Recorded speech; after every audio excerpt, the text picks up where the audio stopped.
Bonjour à tous, j'espère que vous m'entendez. Donc moi, je vais vous parler de petits mammifères dans un contexte un peu particulier.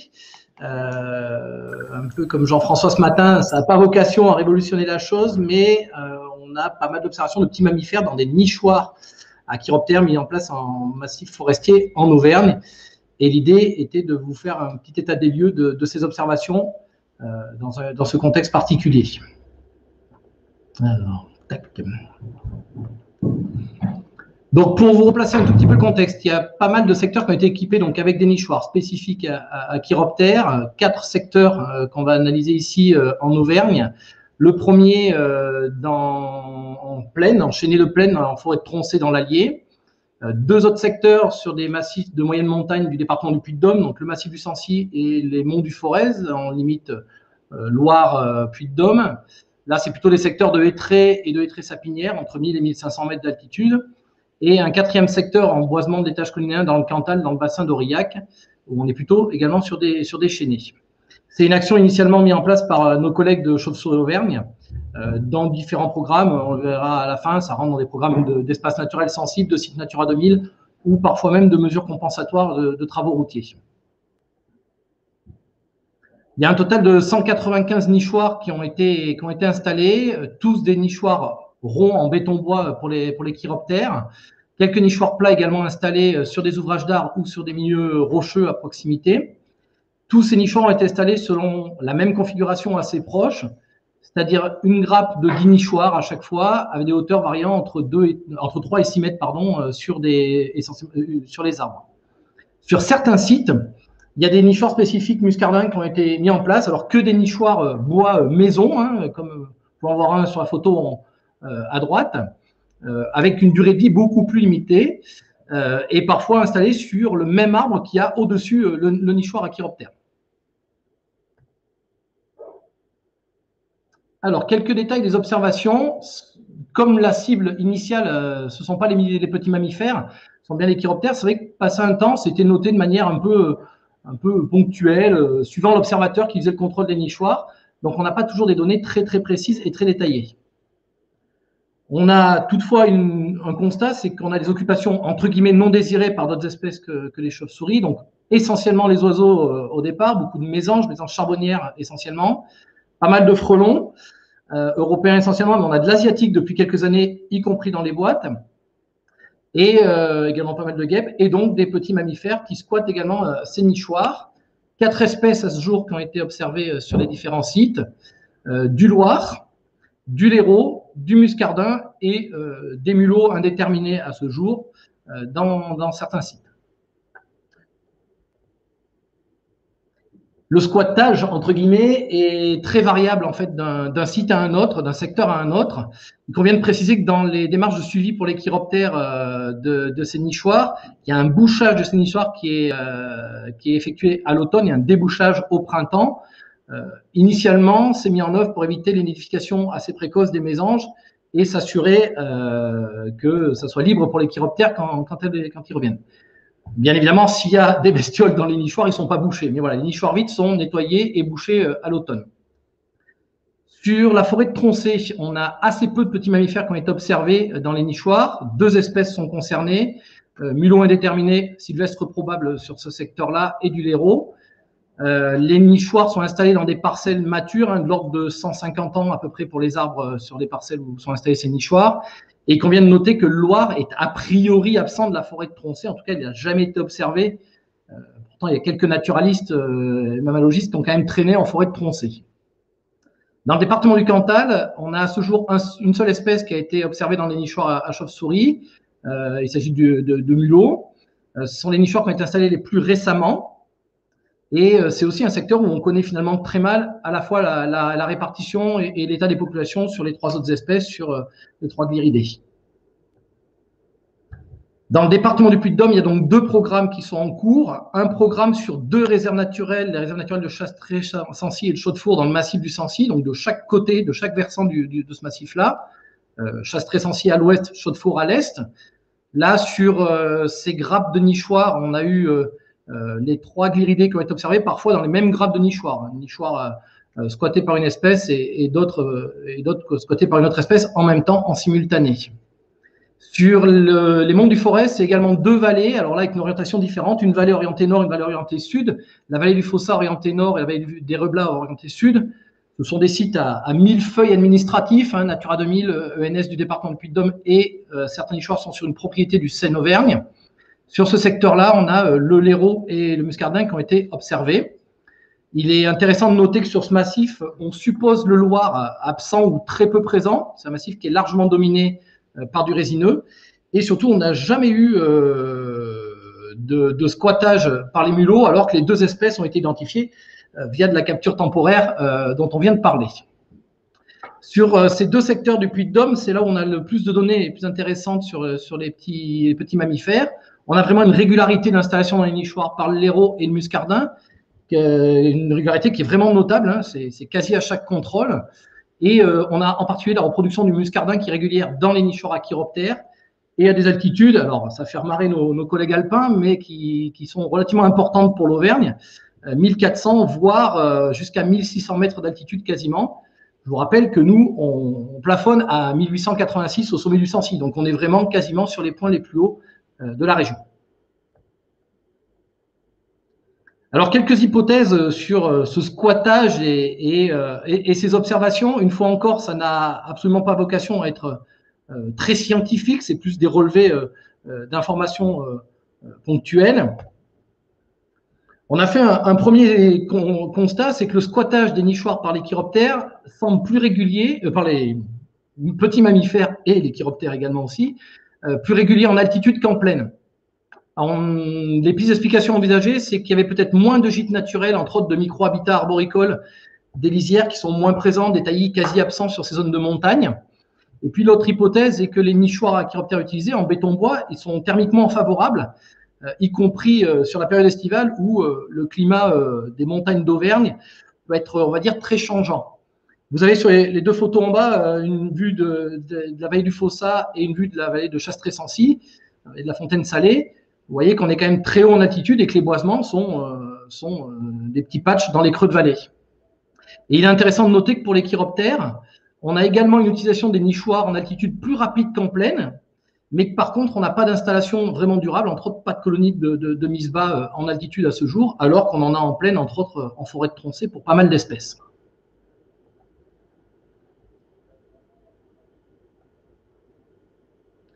J'ai eu peur du réseau auvergnat. Le constat numéro 2, c'est que donc on a de la reproduction régulière des petits mammifères dans les nichoirs à chiroptères, et en particulier pour le Léraud et le Muscardin. L'utilisation apparaît beaucoup plus ponctuelle pour les mulots et encore plus rare pour le Loir. Peut-être une hypothèse de difficulté d'accès pour cette dernière espèce par les trous qui sont quand même limités en taille. Vous avez sur la photo en dessous une portée de Léraud observée dans un des nichoirs lors du contrôle. Le constat numéro 3 qu'on fait, et en particulier donc, sur le massif du Sancy et le massif du Forez, c'est que le Muscardin marque une très nette préférence pour les nichoirs à chiroptères, par rapport aux nichoirs spécifiques qu'on a mis en place, en particulier donc, sur le secteur du Forez, comme je disais. La durabilité dans le temps et le tampon thermique moindre des nichoirs bois peut être en cause. Comme je l'ai dit tout à l'heure, c'est des secteurs où la température peut être très très changeante très rapidement, y compris en plein été. Les gens qui ont un peu fréquenté les massifs auvergnats savent que parfois ça peut être très surprenant, malgré l'altitude relativement limitée. Dans une même journée, on peut avoir des chutes de température très marquées. Au final, donc, ces nichoirs à chiroptères, elles apparaissent quand même particulièrement favorables pour le Léraud et le Muscardin, entre autres sur ces secteurs de moyenne montagne. Alors, on s'est posé quelques questions sur, entre autres, l'utilisation de ces nichoirs. Est-ce qu'il pouvait y avoir utilisation en succession par ces différentes espèces ou en même temps? Il y a a priori bien connu la capacité d'enchaînement et de succession des utilisations, mais il y a quelques cas particuliers. On avait retrouvé cette photo prise aux Pays-Bas qui est quand même assez extraordinaire d'une mésange nonnette qui se reproduit dans son nichoir. Alors, c'est des nichoirs mis en place pour étudier les populations de mésanges. Et vous avez une noctule commune qui squatte dans le nid, alors que la mésange couve à côté. Bon, nous, on n'a jamais encore observé ce genre de cohabitation chez nous. Pour information, nos collègues de Rhône-Alpes avaient parfois de la cohabitation avec du muscardin sous des oreillards ou de la noctule de l'ester dans des nichoirs. Les auteurs de cet article publié dans Le Bièvre mettaient tout de même en évidence que le muscardin finissait par s'en aller. A priori, il pouvait être importuné par le guano des chauves-souris qui leur tombait sur le coin de la tête. Est-ce qu'il peut y avoir cohabitation entre petits mammifères et chiroptères? Nous, on ne l'a jamais donc constaté à ce jour. On a par contre constaté des chiroptères dans des nichoirs remplis par un ancien nid de petits mammifères, mais non utilisés en tout cas au moment du contrôle. On a également trouvé des chiroptères dans des nichoirs ayant été occupés par du frelon, complètement intégré dans la structure du nid de frelon. Et par contre, il y a pas mal de cas rapportés dans la bibliographie, et nous, on a au moins un cas rapporté chez nous, de consommation de chiroptères par des petits mammifères, en l'occurrence le laireau. Donc ça, c'est tiré d'un cas un peu particulier. C'est un piège vidéo sur une mangeoire à oiseaux où le laireau avait l'habitude de venir piquer quelques graines dans le département du Cantal, et puis on l'a vu arriver au moins 2 fois en train de consommer des cadavres de pipistrelles. On ne sait pas s'il les a prédatés directement ou trouvés morts, mais il n'empêche que si les deux se rencontrent dans des nichoirs, on peut envisager que la cohabitation, que la rencontre ne soit pas tout à fait sympathique. Alors la question qu'on s'est posée, c'est que, comme je vous le disais, on avait jusqu'à maintenant des informations un peu éparses, parfois notées ou oubliées ou dans la mémoire naturaliste. Donc l'idée, c'était peut-être d'arriver sur un recueil un peu standard de ces données, même si elles sont à la marge. Ça peut être quand même une source d'information non négligeable. Par contre, ça nous a interrogé sur la valeur des indices obtenus dans ces nichoirs. En fait, l'analyse des indices observés, pour nous, nécessite une prudence quant à l'identification des espèces, de l'espèce ou des espèces en question. On a parfois des nids assez classiques. Vous avez ici une photo sur un nichoir dans le Forez où on retrouve un nid de muscardin assez classique où dominent les graminées. Il y a un élément qu'on entend assez souvent, c'est que dès qu'on trouve des plumes, c'est du squattage par la mésange.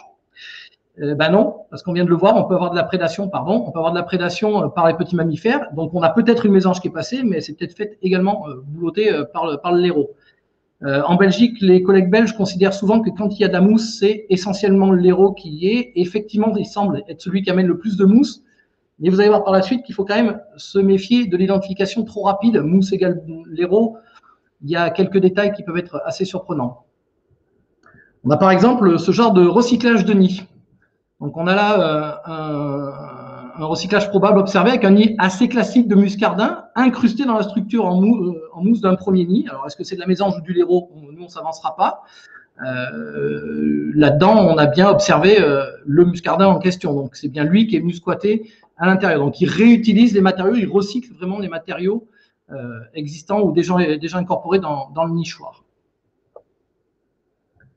On a également eu des nids de muscardin où, on lit souvent en bibliographie, il utilise essentiellement des feuilles, des radicelles. En tout cas, dans ces secteurs de moyenne montagne, il semble utiliser aussi un peu tout ce qu'il a sous la main. Sur le nichoir de gauche, le nid de gauche, vous avez du lichen et des feuilles de graminées au milieu. Ce sont des forêts assez sympathiques d'un point de vue esthétique, pas mal de lichen et de mousse. Puis parfois, il y a des trucs qui ressemblent pas à grand-chose. Le nid de droite où le muscardin a vraiment tout mis en vrac, avec pas du tout de structuration du nid, entre guillemets, une belle construction. On a également observé, ça reste à certifier avec précision, mais une différence de taille a priori dans les nids. La bibliographie donne pour les nids estivaux du muscardin un diamètre de 12 à 15 cm pour l'élevage des jeunes. Les nids globalement observés dans les nichoirs à chiroptères sont bien plus petits, y compris ceux où on a observé de la reproduction du muscardin. Par exemple, celui-ci, la structure vraiment du nid muscardin intégré dans la mousse fait juste 7 cm de diamètre. Alors, on peut envisager qu'effectivement, le volume du nichoir vienne contraindre un peu la construction du nid.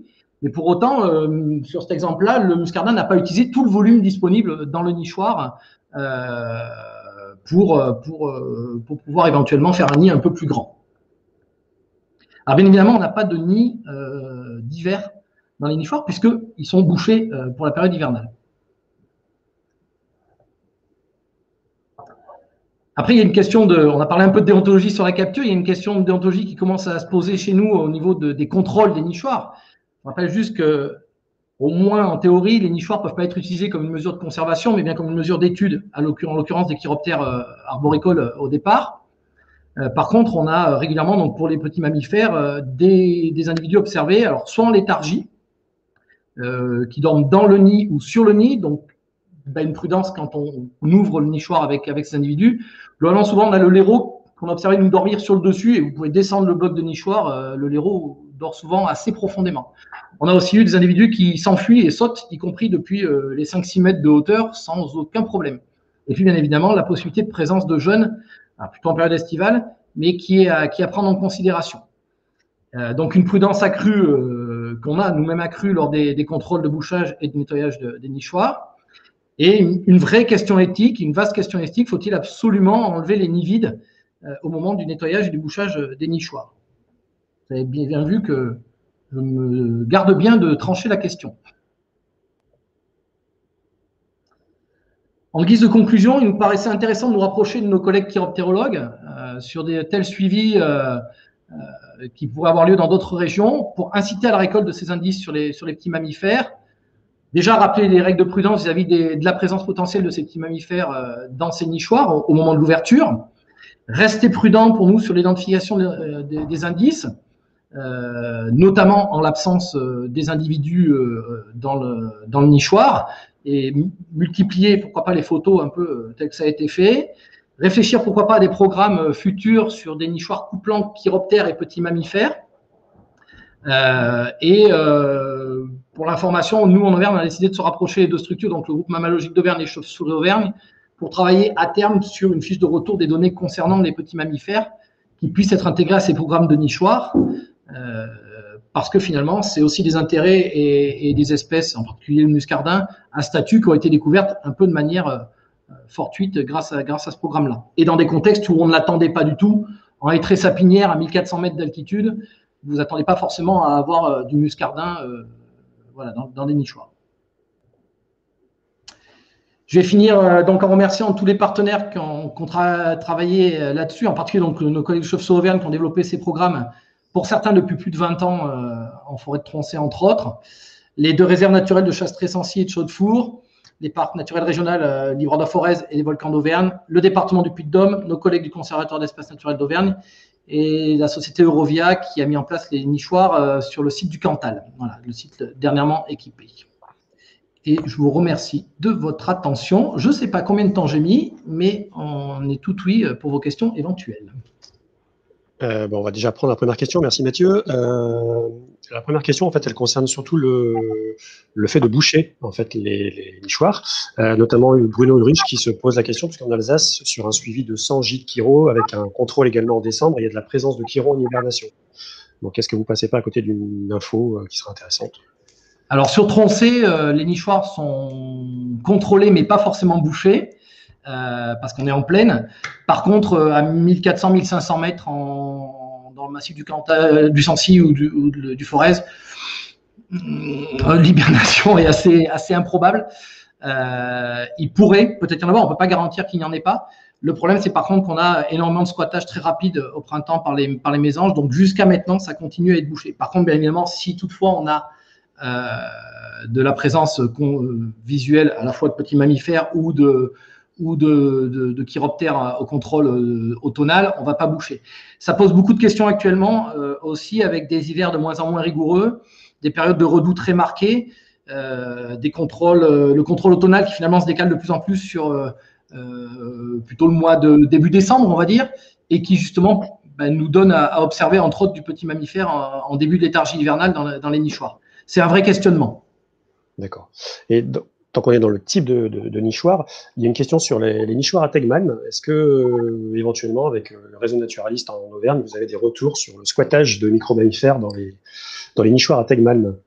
Il n'y a pas de nichoir à Tegman en Auvergne. Il y a de belles forêts avec des loges naturelles. Non, il n'y a pas de programme de nichoir à Tegman mis en place en Auvergne du tout. Il y a de la Tegman et de la chevêchette sur, en tout cas, le Forez. Plus difficile sur le massif du Sancy, et il n'y a pas à ce jour de véritable programme mis en œuvre sur des nichoirs spécifiques sur ces espèces-là. D'accord, donc a priori, on me dit d'aller voir plutôt du côté suisse, Oui. qui ont mis en place les informations de ce sens-là.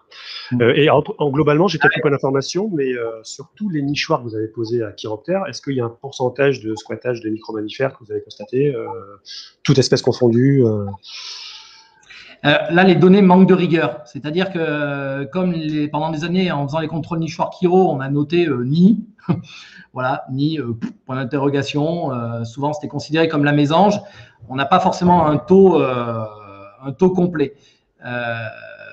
Sur certaines grappes, si on parle des grappes de 10 nichoirs, il arrive sur le Forez ou sur le Sancy qu'on ait parfois 5, 6, voire 7 nichoirs qui ont été squattés. Alors, ils ne sont pas tous en simultané,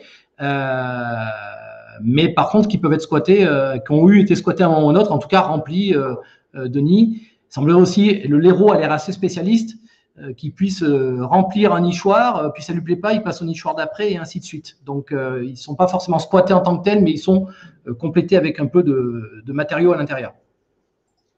D'accord. On va s'arrêter là, Dominique.